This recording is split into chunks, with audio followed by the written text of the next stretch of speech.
Camerounais qui veut savoir la vérité. Oui. Lorsque le buzz de Viviane a déclenché en septembre 2024, Oui. je me cherchais une équipe. Et du coup, Gâteau International, qui était un frère, un sosie de Prince Aimé qui m'interprétait beaucoup et que je ne connaissais mais avec qui je ne marchais pas régulièrement, se rapprochait de moi parce que par lui, des Bordeaux a voulu me contacter. Et par Gâteau, je suis entré en contact avec des Bordeaux. Donc c'est grâce à Gâteau que vous entrez en contact avec Effectivement, c'est à travers Gâteau, j'entre en contact avec des Bordeaux, mais à travers aussi l'agence de communication Easy Consulting. Donc dans un premier temps, des Bordeaux souhaitent faire le duo avec moi. Après, à cause de trop de confusion, de tellement de personnes qui se mêlent, chacun se dit manager de Prince Aimé, il reçoit tellement d'appels, il est découragé. Finalement, il décide de faire une version seule avec notre soeur Naomi Fouda. Donc du coup, je me cherche une équipe, le buzz est tellement fort et je ne sais pas quoi faire. Je collabore et je suis déjà avec des gars de Easy Consulting qui sont nos jeunes frères ici à Douala, mais on n'a encore signé aucun engagement. Alors, pendant que je me cherche une équipe et que je suis dans la confidence, dans ce moment-là d'instabilité, où je n'ai pas d'équipe et où on m'appelle de partout, où il y a des portes qui s'ouvrent de partout, il y a également l'artiste Rontom qui souhaite faire un featuring avec moi toujours pour la reprise de Viviane. Et du coup, Malors, qui rentre en jeu parce que les Bordeaux décident finalement de faire le truc seul, il m'appelle, il me dit c'est pas normal. Nous, le 237 avec tous les artistes, on va faire un truc pour que tous tes droits te soient reversés et que tu puisses avoir une version à toi. Parce que des Bordeaux, si c'est qu'il ne veut pas faire un truc pour toi, nous on va faire un truc pour que toi tu rentres dans tous tes droits. Ça c'est le souci de Malors. D'accord. Donc Malors lui voulait que je puisse rentrer dans tous mes droits. Et j'ai dit à Malors, non, des Bordeaux, il ne voit pas les choses dans ce sens, il veut seulement vraiment aussi m'aider, c'est-à-dire que faire les choses dans le bon sens. Voilà. Mais Malors, bon, lui, il ne voulait pas qu'on me dise en réalité, ça c'était son Il était bien intentionné. Voilà, il était bien intentionné. Il a sa façon à lui de faire les choses. Et il a fait comme tout le monde connaît. Et puis, un soir, un grand frère m'a dit, je connais un certain Wax D aux États-Unis, c'est lui qui avait récupéré les droits des Angalois. Voilà, donc ta chanson est en train de monter fort et ça va faire le tour du monde. Donc du coup, il ne faut pas que les droits se perdent. Je veux que je te mette en contact avec lui pour qu'il puisse protéger les droits et reverser tous tes droits parce que ça ne va pas se limiter au Cameroun ni en Afrique. D'accord, mais je vous coupe pas, mais est-ce que en seul jour de votre vie, Gâteau International a été ton manager?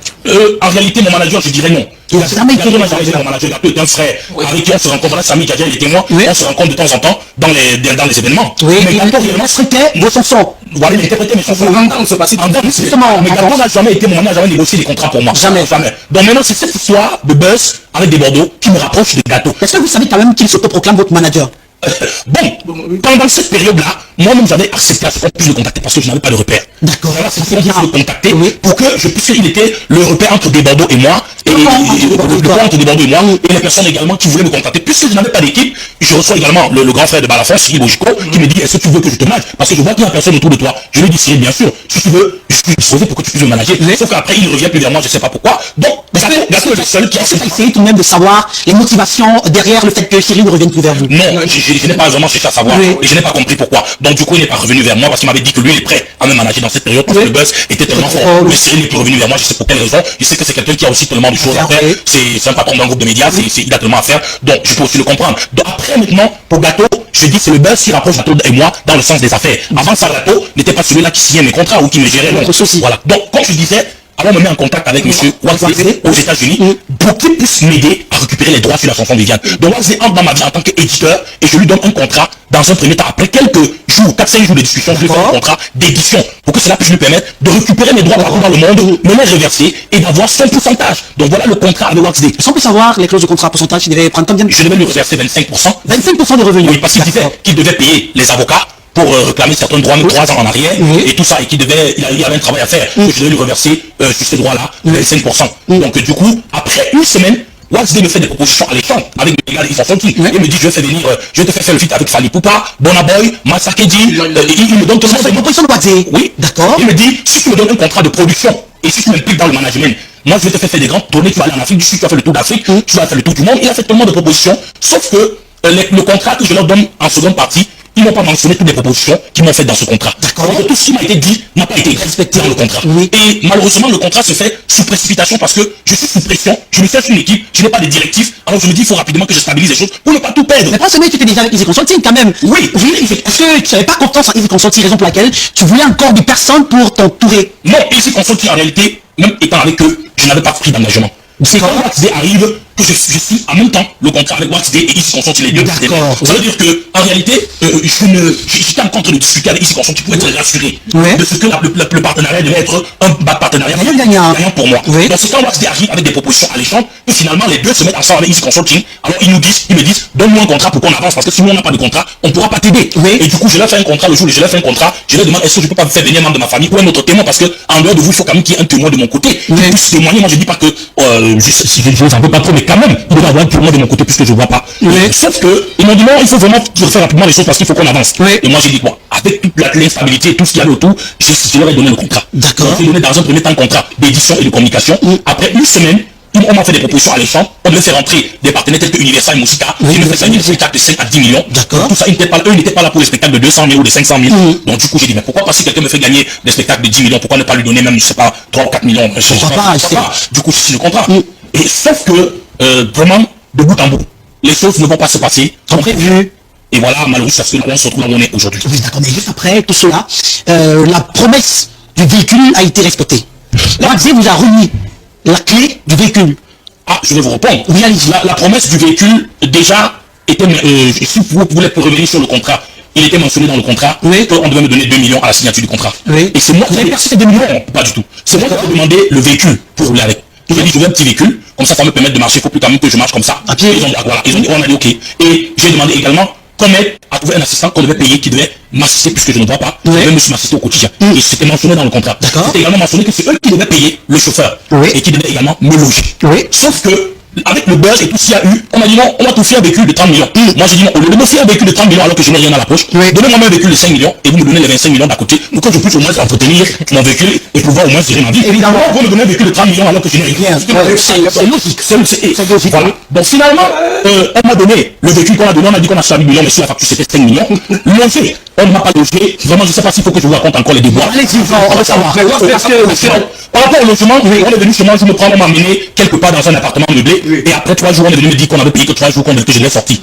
Et j'ai dit que vraiment, on va se calmer. Non. Est-ce que vous nous faites comprendre ce soir que tout ce qu'on nous a brandi comme chose faite sur Meta, notamment l'appartement on dit qu'on a payé 10 mois, vous a logé pour pratiquement un an, parce que c'est un an. Non, je vous ai eu. Je vous ai 3 jours seulement qu'on avait payé. Je vais vous expliquer. Le premier, on m'amène d'abord la première fois dans un appartement à Bonabla, derrière ma tête, derrière la direction Orange. Et on me loge là-bas. Après 3 jours, on me fait comprendre qu'on a payé 20 000 pour 3 jours. Qui vous fait comprendre? La direction de l'appartement. D'accord. Si je dois encore passer une nuit, je dois payer 20 000. Et j'appelle les gars de Easy Consulting. Ils me disent oui, mais on avait dit qu'on devait se partager le logement. Je dis mais quand Wax Day est entré dans le projet, il était question que c'est vous qui devez tout prendre en charge et recouvrir dans les revenus qu'on devait avoir. Évidemment. Alors ils sont venus, ils m'ont donné 10 000. Moi j'ai complété 10 000 pour payer. Moi je vous dis la vérité. Et le lendemain, je me suis retrouvé à la rue avec ma grande soeur qui était venue me regarder, mon grand frère. Et mes gars, les frères de Easy Consulting me proposent d'aller me loger une petite chambre. J'ai dit non, ma chambre est encore là, mais je retourne dans ma chambre. C'est clair aussi. Ça c'est quelques temps après qu'on ait fait tout ce bois sur Meta. Et puis on a fait le mode aux gens comment je suis allé dans ma maison. Mais après quelques temps, ils sont revenus me prendre. Là, ils me disent, on va rentrer une autre maison. Et ils m'ont dit, bon, cette fois, on a trouvé vraiment la bonne. C'est la bonne. Et on m'a amené. Ça, c'est une non, ça, c'est mes gars, mes frères Easy Consulting. Et il faut Wax Day leur donner l'argent et qu'ils ont trouvé la maison. On m'a amené quelque part. Loin derrière, sans pas la barre, dans un endroit isolé. On m'a mis là-bas. L'extérieur, il y avait des creux partout. Pour aller de l'extérieur jusqu'à votre chambre, pour quelqu'un qui ne voit pas, qui est seul, c'était carrément impossible. C'est pas possible. Je l'ai vu le même soir, mes frères. Pour même celui qui voit quand il va intégrer une maison, il va d'abord visiter. Pourquoi vous n'êtes pas venu me prendre que je puisse visiter la maison et confirmer que oui, la maison c'est confortable avant de me loger? Et comment on peut venir me prendre avec mes bagages et je vais regarder le bureau, je ne vois pas si je tombe dans le truc qui est dehors. Par exemple. Comment je fais seul? Ils m'ont dit non, le chauffeur est accompagné, mais le chauffeur n'est pas ma famille, il ne sera pas là tout le temps. Oui. Je me retrouve seul, il faut partir dehors, s'il faut aller dedans. Et je vous suis le lendemain, j'étais obligé d'appeler certains petits, dit, prenez le taxi. Même quand le petit venait me chercher, ils se sont égarés. Parce que c'était tellement loin au fin fond de ça. C'est presque en fait. Et finalement, je suis débarrassé. Je suis quitté de là et je suis rentré encore dans ma chambre. Et ils ont dit, abandonnons l'appartement. Oui, j'ai laissé l'appartement. Et je leur ai signalé le même jour. Ils ont dit, ok, on va récupérer l'argent et on va remettre à Wax Day. Et ils m'ont dit à un moment donné, on a bien récupéré l'argent et remis à Wax Day. J'ai demandé à Wax Day, dit non, je n'ai pas reçu l'argent. C'est dans votre chambre. Pendant ce temps, je suis rentré dans ma chambre. Et je vais vous raconter notre anecdote. Pendant que j'étais dans l'appartement où j'étais derrière Marquetet, Orange, où j'étais 3 jours. Wax Day m'a envoyé son petit frère en disant que c'est lui qui devait désormais marcher avec moi, que les gars de Easy Consulting lui manquent de respect, c'est moi le producteur, je donne les ordres, on ne respecte pas, on attend la version, il est mis à la D, eux ils ne donnent pas la version, on attend fatigué, et je dis mais comment? Entre temps les gars de Easy Consulting ont trouvé également une fille qui devait m'assister. Alors, je me suis retrouvé dans l'appartement avec une fille et un garçon. D'accord. Et chacun me demande, je demande à la fille, est-ce que tu as négocié par rapport à ton salaire? Elle me dit non, on a dit que c'est avec vous que je vais négocier. Je demande au gars ici qu'on sorte. Non, c'est toi qui dois me payer, donc tu dois négocier. Et je dis à la fille, mais on t'a dit que de te payer combien? Elle dit 80 000. J'ai dit, je peux pas. 80 000 je peux pas.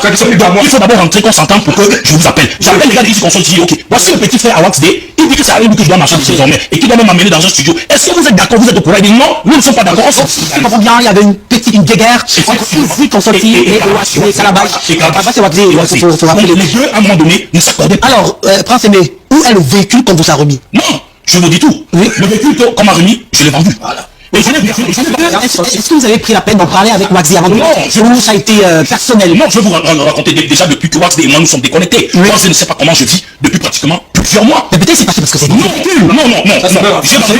viens de vendre le véhicule. Je viens de vendre le véhicule. Avant de vendre le véhicule, il y avait déjà des problèmes parce qu'un soir, je suis arrivé dans le bureau des gars Easy Consulting et Waxday m'a dit, Prince, j'ai signé avec les plateformes de téléchargement, j'ai récupéré une partie d'argent. Et nous étions en train d'attendre un argent, 300 000 $ qu'ils étaient en train de réclamer auprès des plateformes de téléchargement, les challenges, des vidéos, etc. Et on m'a dit l'argent est là. Donc ton argent arrive d'ici quelques jours. C'est une affaire internationale, donc ça prendra encore quelques jours. En rentrant ce jour, frère, je peux vous dire que mon pied ne touchait pas le sol. Ma vie avait changé.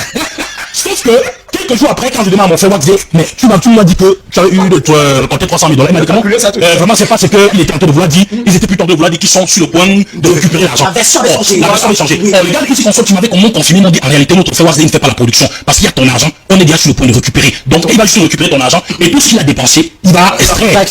Donc ce sont tes droits. Il ne fait pas de la production. Il faut que tu le saches très bien. Les gars m'ont dit en offre. Donc j'ai dit ok. Donc sauf qu'après il y avait ce problème de 300 000 $ où on a dit après on a changé de langage. Et je rappelle encore que le jour où je suis allé au spectacle chez Mosti le charismatique en octobre,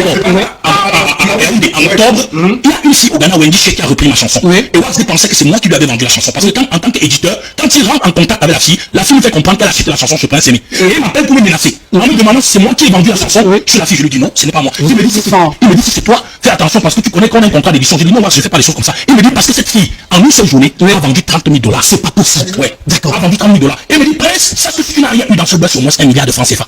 C'est pour cela que j'en veux à mes frères de Easy Consulting parce que tout ce que Waxday a dit c'était en leur présence et sur leur téléphone. Et que quand je me suis battu avec eux parce qu'ils ont même menacé eux-mêmes de porter plainte à Waxday. Les gars de Easy Consulting ont menacé de porter plainte à Waxday. Parce qu'aujourd'hui, je ne sais pas. Et donc moi je me suis désolidarisé parce que j'ai dit que vous-même vous ne me dites pas la vérité. Vous devrez m'afficher le principe. En réalité, pourquoi?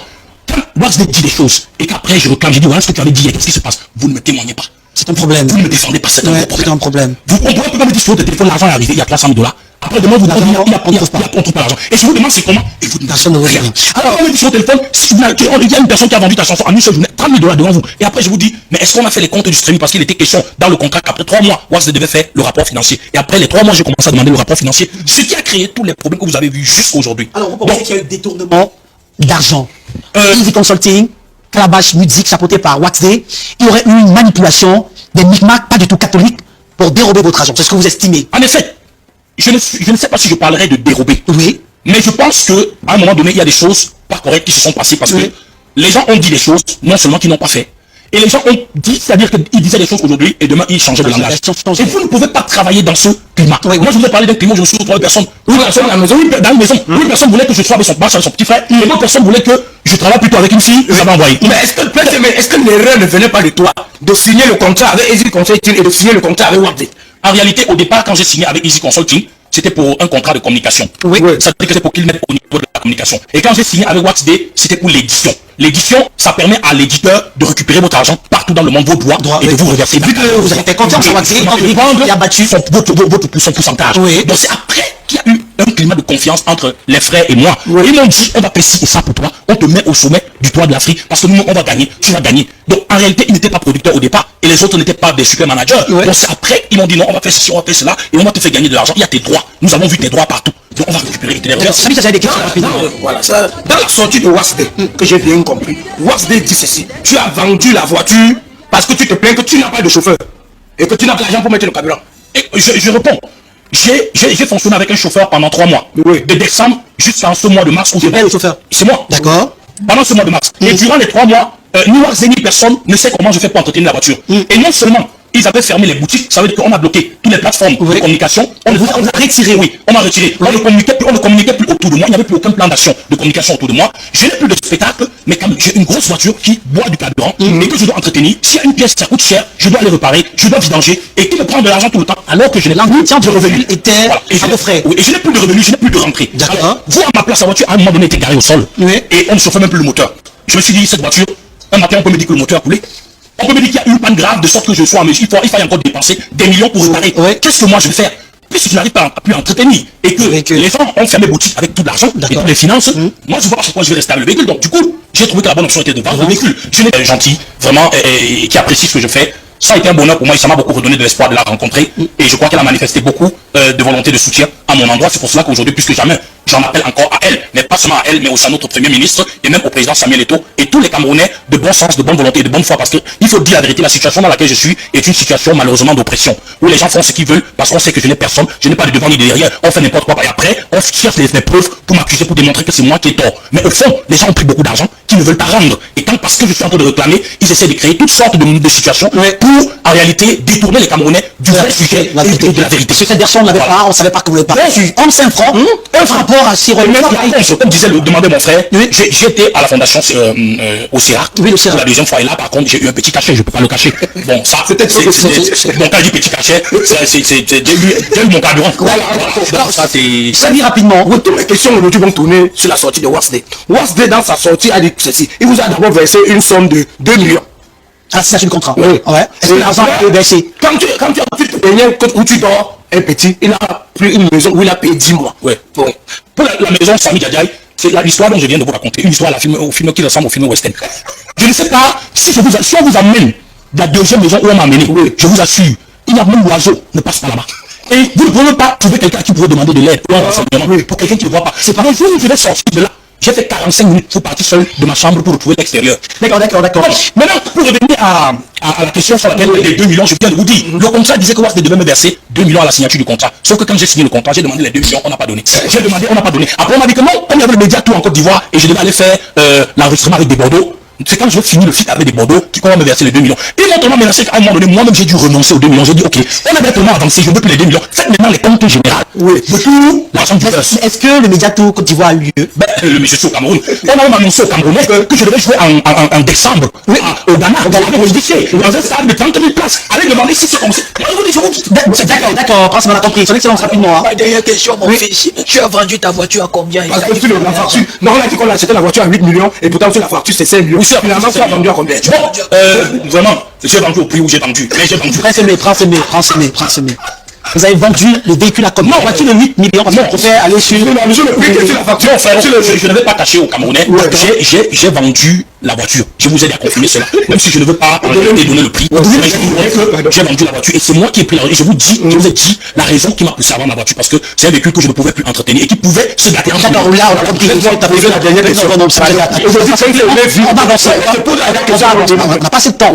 Quand c'est bien aujourd'hui, on a vu la sortie de la baronne de Suisse. Vous traitant d'ingrat. Elle allait parlant de méchanceté. Alors, à quel moment est-ce qu'elle entre dans le film? La baronne de Suisse, je ne sais pas à quel moment, je ne sais pas si cette sortie est récente ou bien c'est Très récente la sortie. Ça date pas de 72 heures. Ok. Si la baronne de Suisse m'a traité d'ingrat, de méchant, de malhonnête, je ne peux qu'applaudir. Mais je peux vous rassurer que moi, Prince Aimé, je n'ai fait du mal à personne. Et je n'ai jamais fait un deal avec qui que ce soit que je n'ai jamais respecté. L'histoire de la baronne de Suisse, tout le monde la connaît. C'est la baronne de Suisse qui a raconté sur les réseaux sociaux, qui nous indiquait comment Wasday a pris l'argent au Ghana, il allait en Côte d'Ivoire, il a fait les problèmes, il a récupéré les droits d'auteur, avant même que je ne commence à faire des sorties. La baronne de Suisse a raconté comment le Wasday a pris de l'argent partout dans le monde. Et comment quand le buzz se fait, elle a dit à Wasday comment il faut sortir Prince Aimé. Wasday lui a dit non, il faut d'abord que je récupère l'argent, je veux mettre l'argent ensemble. Et c'est elle qui a dit également qu'avec d'autres personnes, que c'est sur les millions d'oranges que Wasday a pris un peu d'argent pour acheter la voiture. Ça c'est ce qu'elle a dit. Et moi je ne la condamne pas pour ça. Maintenant, quand l'affaire a commencé à chauffer et que j'ai commencé à faire des sorties pour dire la situation ne se passe pas bien. Là où la baronne de Suisse a commencé également à raconter des trucs à mon sujet, j'ai compris qu'elle n'avait pas de bonnes informations. Et j'ai fait des sorties pour dire, dites à la baronne de Suisse que si elle veut des informations, qu'elle vienne à la source. Qu'elle ne prenne pas des informations erronées à droite et à gauche. Qu'elle vienne à la source et je lui dirai, je vais lui donner des informations fiables. Et finalement, elle est entrée en contact avec moi. Et quand je lui ai raconté l'histoire, elle-même, elle a raconté sur les réseaux sociaux qu'elle a pleuré lorsqu'elle a écouté l'histoire.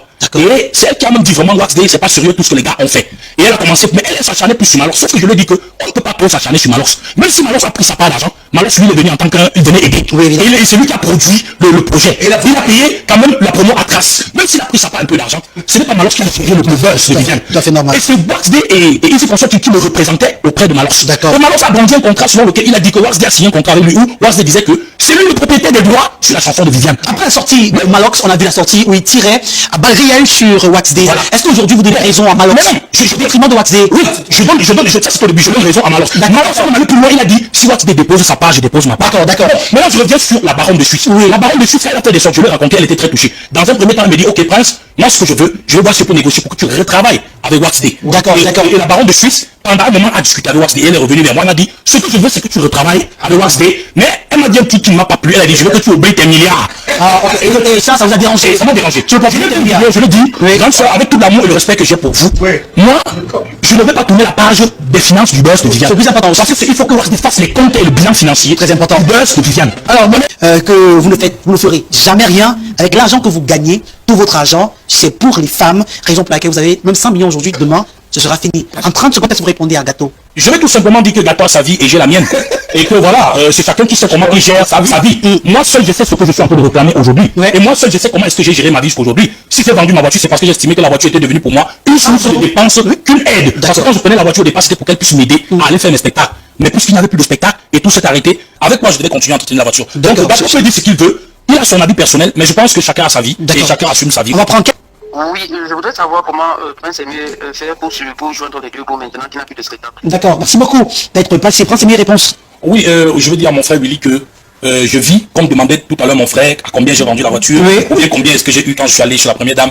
Je vis de mes petites ressources, de mes petites économies. D'accord. C'est ça qui me permet de vivre pour l'instant. Je n'ai pas vraiment de grands spectacles. Et comme je disais Willy tout à l'heure, ce n'est pas pour répondre en tant que tel, Oui. mais c'était juste pour dire que à mes frères que je les aime beaucoup Oui. et que je n'ai jamais manqué d'être reconnaissant Oui. pour le soutien qu'ils m'ont toujours apporté, pour l'énergie, la force qu'ils m'ont toujours apporté. Mais nous ne pourrons pas faire l'apologie de ce qui est en train de se passer aujourd'hui. Tout simplement, voilà, si quelqu'un est faible et vulnérable, d'accord, les gens vont venir faire n'importe quoi et prendre. Alors, bonsoir et bienvenue. Vous n'allez rien dire. Parce que. Allô? Ma question était de savoir Prince Aimé, pourquoi est-ce que tu n'as pas pris quelqu'un de ta famille ou un ancien dans le domaine de la production ou du management camerounais pour pouvoir te rapprocher de toutes ces personnes qui finalement ils t'ont arnaqué? D'accord, merci beaucoup d'être passé. Prends ces la réponse rapidement. Hein. Je dirais que, comme je le disais tout à l'heure, nous étions dans un moment de buzz qui était trop fort. Ouais. Et vraiment, dans ce genre de situation, ce n'est pas toujours évident si vous n'avez pas des gens autour de vous qui vous aident d'avoir les meilleures idées. D'accord. Parce que vous voulez faire des choix, vous êtes appelé à faire des choix et rapidement. Vous êtes appelé à vous prononcer et rapidement sur des situations. Et donc du coup, je pense que j'ai fait ce que je pouvais. Comme je vous dis tout à l'heure, il y a des grands frères qui m'ont contacté. Sauf qu'après, ils ne sont pas revenus vers moi. Ouais. Donc je ne sais pas pourquoi. S'ils étaient revenus, peut-être que les choses seraient mieux passées. D'accord. Maintenant, pour ma famille, bon, je n'ai pas pu avoir un membre de ma famille le jour où j'ai signé le contrat. Mais après, j'ai intégré quelques membres de ma famille qui ont eu, avec moi et Waxday et d'autres personnes, des réunions avec qui on a eu des réunions internes. Sauf que, au bout de tout ça, les choses n'ont pas bougé. C'est pour cela que je me suis retrouvé maintenant à parler dans les médias et sur les réseaux sociaux. D'accord. Alors, vous allez regarder votre caméra. Hein. Vous allez parier aux Camerounais en 60 secondes. Qu'est-ce que vous demandez au peuple camerounais de faire pour vous? En toute humilité, je voudrais dire au peuple camerounais que je n'ai jamais fait du mal à qui que ce soit. Si vous entendez des gens vociférer et même certaines accusations de part et d'autre, c'est juste des montages parce qu'on ne voudrait pas que je réclame ce qui est pour moi. Et je voudrais dire que lorsque notre frère André Onana signe un contrat de 50 millions à Manchester City, c'est pas parce que c'est Manchester United. C'est pas parce que c'est notre frère qui est parti de loin au Cameroun pour aller en Angleterre qu'on ne devait pas lui donner ces 50 millions. Donc si Prince Aimé a eu la chance d'avoir un buzz qui a produit beaucoup d'argent, on ne peut pas estimer que parce que Prince Aimé était un misérable, il ne mérite pas d'avoir une certaine somme d'argent et qu'on ne doit rien lui donner. Donc je supplie les Camerounais de voler à mon secours parce que c'est une situation d'oppression où je suis dans une situation de faiblesse et de vulnérabilité et les gens en profitent pour faire ce qu'ils veulent et dire ce qu'ils veulent parce qu'ils ont tous les moyens et tous les réseaux et moi je n'y peux rien. Donc je profite des canaux et des plateformes comme ça pour m'exprimer et dire à mes frères, je n'ai rien fait de mal, volez à mon secours, vous récupérez même cet argent même s'il faut que je vous donne une partie. Vraiment. D'accord, je profite rapidement, on va partir. Maman Dinali qui est une maman chérie à moi, elle m'a accueilli sur ce plateau lorsque je suis venu dans le beurre, en plein cœur du buzz. Elle m'a offert un bon champagne que j'ai savouré en décembre pendant les périodes de fête. Donc maman Dinali, elle sait de quoi je parle. Quand je parle des droits d'auteur, des royalties, des éditions, elle a encadré les jeunes. Elle sait que ce que je dis c'est la vérité. Elle continue à encadrer les jeunes, là c'est clair. Donc maman, n'hésitez pas aussi de voler à mon secours. D'accord, dans cette situation. Il a besoin d'être, les gens veulent faire son argent, hein, et il ne sait pas que ça se passe.